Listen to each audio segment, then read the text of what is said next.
لیکن اللہ پاک نے عزت رکھنی تھی۔ خان صاحب نے جب گورنمنٹ میں آئے اس کے بعد انہوں نے بہت زیادہ مسلمانوں کے حق میں اور یہودیوں کے خلاف بے شمار کام کیے اور یہ ثابت کر دیا کہ یہ یہودی خان یا یہودی ایجنٹ قطعاً نہیں ہے۔ آپ کے سامنے ہے کہ انہوں نے فلسطین کے مسلمانوں کے لیے آواز اٹھائی اور اسرائیل کو تسلیم کرنے سے انکار کر دیا اور یہ کہا کہ اسرائیل کو تسلیم ہم تب کریں گے جب وہ فلسطینیوں کو ان کا حق دے گا۔ قائد اعظم رحمۃ اللہ علیہ نے یہی فرمایا تھا کہ ہم مسلمانوں کے رائٹس ملنے تک اسرائیل کو تسلیم نہیں کریں گے۔ ناظرین، اور بے شمار واقعات ہوئے جو خان صاحب کو ڈی مورلائز کرنے کے لیے استعمال کیے گئے، بے شمار جال بنے گئے۔ خاص طور پہ جو PMLN ہے یعنی نواز لیگ، یہ ان کی ہسٹری ہے۔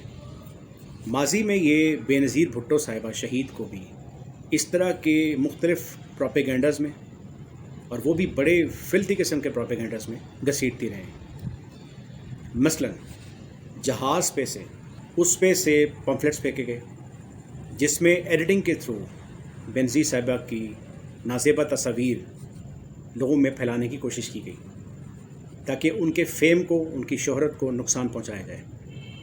اس کے علاوہ انہیں پیلی ٹیکسی کا نام بھی دیا۔ اور بھی کئی واقعات ہیں جو شاید پیپلز پارٹی والے بھول گئے ہیں، کیونکہ پیپلز پارٹی والے اب ان کی کولیشن پارٹنرز ہیں اس وجہ سے، اور اگر بینظیر صاحبہ آج حیات ہوتی تو اس طرح کی کولیشن کبھی بھی نہ ہو سکتی، کیونکہ وہ ایک نظریاتی لیڈر تھی اور ایک بہادر اور دلیر لیڈر کی بیٹی تھی۔ اللہ پاک ان کو جوار رحمت میں جگہ دے۔ اس کے علاوہ عمران خان کے خلاف عائشہ گل علی کو لانچ کیا گیا۔ اس عورت کو پیسے دیے گئے، اس نے خان صاحب پہ الزام لگایا کہ یہ ان کو گھٹیا میسج کرتے ہیں واٹس ایپ پہ اور اشارے کرتے ہیں، لیکن خان صاحب نے اس پہ خاموشی اختیار کی رکھی کیونکہ وہ اس طرح کے گندے پروپیگنڈا میں نہیں آنا چاہتے تھے۔ وہ چاہتے تو اس عورت کو اور ان لوگوں کو منہ توڑ جواب دیتے، لیکن انہوں نے خاموشی میں عافیت سمجھی، اور اللہ پاک نے یہ عقدہ بھی تمام لوگوں پہ کھول دیا کہ یہ سازش بنی گئی تھی، اور یہ ثابت ہو گیا کہ عائشہ گل علی جھوٹ بول رہی تھی۔ خان صاحب کی سابقہ اہلیہ ریحام خان، ان کو بھی پلانٹ کیا گیا تھا۔ خان صاحب کے بارے میں اس عورت نے یعنی ریحام خان نے ایک کتاب لانچ کی جو نون لیگ نے لکھوائی تھی، اسپیشلی اس کے لیے فنڈنگ کی گئی، ان کو لانچ کیا گیا، خان صاحب کے اوپر گھٹیا الزامات لگائے گئے اور بہت ہی نازیبا باتیں کہی گئیں، یہاں تک کہ خان صاحب کی اور ریحام خان کی جو خلوت کی باتیں ہیں وہ تک اس عورت ریحام خان نے اخلاقیات کی ہر حد کو پار کرتے ہوئے یہ سب چیزیں اس کتاب میں مرتب کی، اور سب جھوٹی باتیں اس کتاب میں لکھ دی گئیں۔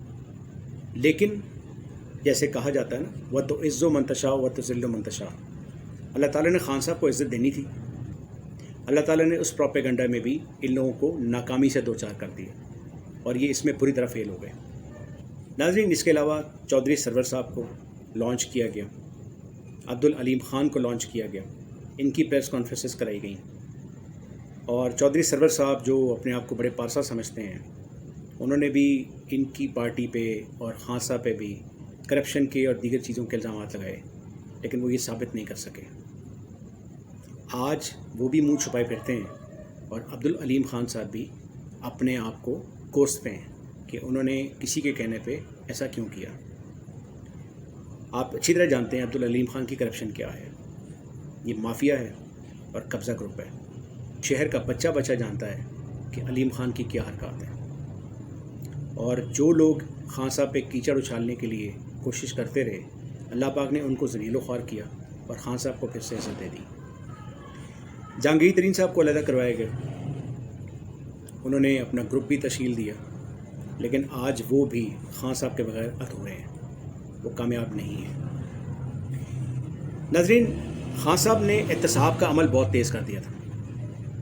انہوں نے پیپلز پارٹی، نون لیگ اور مولانا فضل الرحمان کا گروپ، ان میں جتنے بھی کرپٹ لوگ ہیں ان سب کے خلاف کیسز کھول دیے تھے، اور یہ بڑی تیزی سے اس میں ایڈوانس کر رہے تھے۔ پروگریس بہت اچھی جا رہی تھی، اچانک سے ایک خاتون طیبہ گل کو لانچ کیا گیا اور جو نیب کے ڈائریکٹر ہیں ان کو اس میں انوالو کیا گیا، ایک سکینڈل بنایا گیا تاکہ یہ ساری جو کرپشن کیسز پہ جو انویسٹیگیشن تھی اس کو انفلوئنس کیا جائے، اس کو ناکام کیا جائے۔ اس میں بھی وہ کامیاب نہیں ہو سکے۔ یہ اللہ تعالیٰ کی کرم نوازی ہے، کیونکہ ایک شخص جو اچھا کام کر رہا ہے، جو سچائی کا ساتھ دے رہا ہے، جو حق سچ کا ساتھ دے رہا ہے، برائی کو ایکسپوز کر رہا ہے، امر بالمعروف و نہی عن المنکر پر عمل کر رہا ہے، تو اس میں اللہ تعالیٰ کی ذات کیوں نہ ساتھ دے۔ لہٰذا خان صاحب کو یہاں پہ بھی کامیابی مل گئی۔ ناظرین، فرح خان صاحبہ، جن کو یہ فرح گوگی کے نام سے پکارتے ہیں، ان کی کرپشن کی داستانیں بھی خان صاحب سے جڑی گئیں، اور اس میں بشرا بی بی جو ایک باپردہ خاتون ہے، گھریلو خاتون ہے، ان کو بھی لنک کیا گیا۔ حقائق سے پردہ فیوچر میں بالکل اٹھے گا کہ فرح صاحبہ نے کرپشن کی تھی یا نہیں، کتنی کی تھی، اور آیا خان صاحب اس کا حصہ تھے یا نہیں۔ بہرحال خان صاحب اس کے ساتھ لنک نہیں تھے، ابھی تک کے تمام واقعات یہ ثابت کر رہے ہیں، اور نیکسٹ ڈیز میں، اپ کمنگ ڈیز میں یہ عقدہ بھی کھل جائے گا کہ خان صاحب کا اس کرپشن سے کوئی تعلق نہیں تھا، اور اگر کوئی کرپشن ہوئی ہے تو اس کو انویسٹیگیٹ کیا جائے گا، کیونکہ کوئی بھی شخص ماورائے عدالت اور ماورائے قانون نہیں ہوتا۔ ہر شخص قانون کے دائرے میں آ سکتا ہے۔ نو بڈی از انٹچیبل، دیٹ از اے فیکٹ۔ ایک اور کیس جو توشہ خانہ کیس، اس میں بھی خان صاحب پہ الزامات لگائے گئے۔ کیا آئٹمس تھیں؟ انگوٹھی تھی اور چند چیزیں تھیں جو خان صاحب کو بدنام کرنے کے لیے انہوں نے اس چیز کو بہت زیادہ اچھالا۔ توشہ خانہ کیس کو باقاعدہ ایک اسٹرانگ کیس بنا کے پیش کرنے کی کوشش کی گئی، جبکہ خان صاحب نے بتا دیا کہ یہ رولز اینڈ ریگولیشنز کے مطابق اس کی پیمنٹ کر کے وہ چیزیں حاصل کی گئی تھیں۔ پہلے اس کا جو پرسنٹیج تھی وہ یہ تھی کہ آپ 15% پے کر کے یہ حاصل کر لیتے تھے۔ نواز شریف صاحب اور زرداری صاحب نے کوئی چیز نہیں چھوڑی، ان کو بھی گفٹس ملتے رہے، اور خان صاحب پہ یہ الزام لگا دیا گیا تھا کہ یہ چیزیں وہ بیچ کے کھا گئے ہیں، جبکہ انہوں نے پہلے اس کی قیمت ادا کی، اور وہ بھی آپ جانتے ہیں 15% کی بجائے انہوں نے اس کو کہا کہ 35 سے 50% تک اس کی پیمنٹ کی جائے، پھر یہ چیزیں حاصل کی جائیں، اور انہوں نے یہ قیمت ادا کی۔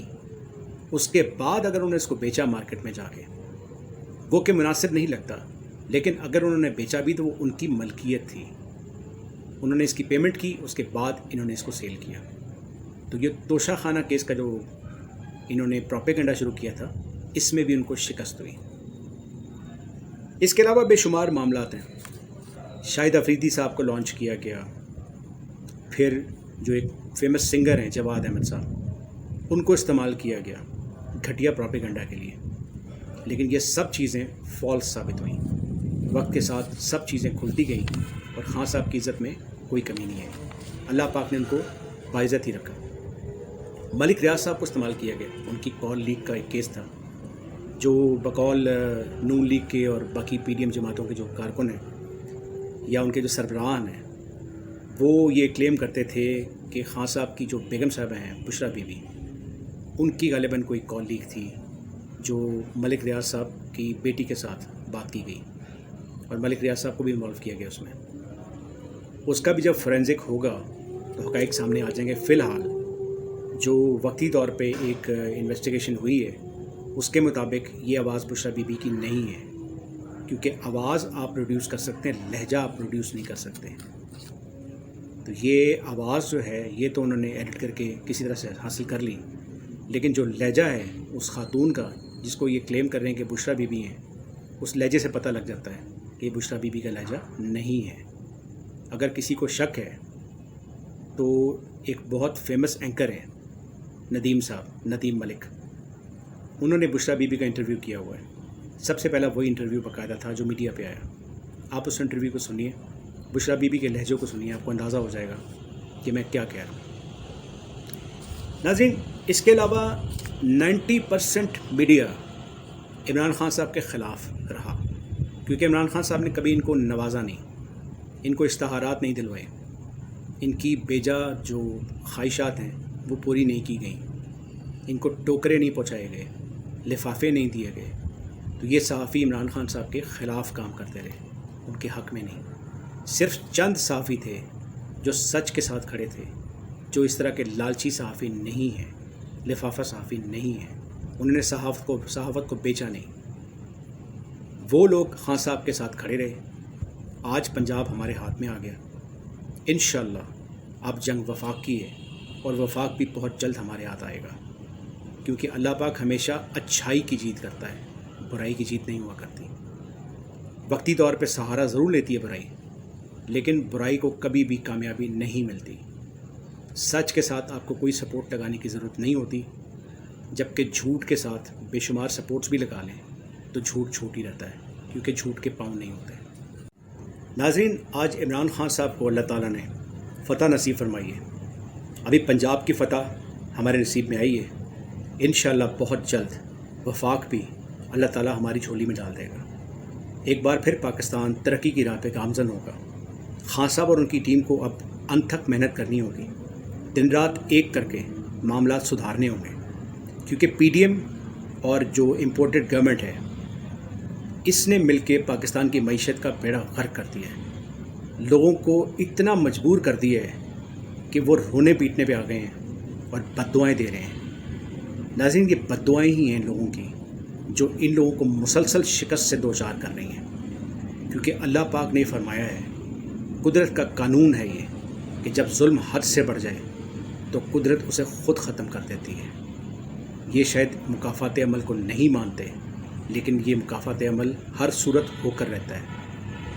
آج یہ خود اپنے جال میں پھنس گئے ہیں، کیونکہ جو کرپشن کے جال انہوں نے عمران خان صاحب کے ساتھ نتھی کرنے کی کوشش کی تھے، وہ اب آہستہ آہستہ عقدہ کھلتا جا رہا ہے۔ ہر چیز واضح اور کلیئر ہو گئی ہے، اور الٹیمیٹلی خان صاحب ہر چیز سے بری ہوتے جا رہے ہیں اور باعزت طریقے سے بری ہو رہے ہیں۔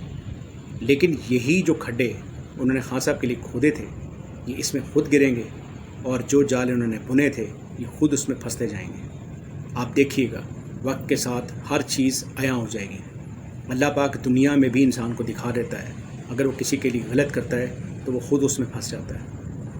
انشاءاللہ بہت جلد پاکستان دوبارہ سے ترقی کی راہ پہ گامزن ہوگا اور خوشحالی بھی آئے گی۔ صرف ایک درخواست عمران خان صاحب اور ان کے ساتھیوں سے، کوشش کریں جتنی جلدی ہو شریعت کا نفاذ فرما دیں تو آپ کے سارے مسئلے حل ہو جائیں گے۔ آہستہ آہستہ پاکستان کو ایسے معاملات میں لے کے جائیں جہاں دین کا عمل دخل زیادہ ہو، اور کرپشن اور باقی چیزوں سے آپ کو صرف دین اسلام ہی بچا سکتا ہے، جو دین حق ہے۔ اللہ کی کتاب پہ عمل کر لیں تو آپ کو اس طرح کے تمام مسائل سے جان چھوٹ جائے گی۔ آج کا پیغام آپ تک یہی ہے، سر بسجود ہو جائیں، سجدہ شکر بجا لائیں۔ ناظرین، سب شہریوں پہ لازم ہے کہ سیلیبریٹ ضرور کریں، لیکن میانہ روی کے ساتھ، اور اس ذمہ داری کے ساتھ کہ ابھی ہمیں پاکستان کو بہت اوپر لے کے جانا ہے۔ انشاءاللہ اللہ پاک اس میں ہماری بھرپور مدد کرے گا۔ پاکستان زندہ باد، پاک افواج پائندہ باد، عمران خان زندہ باد۔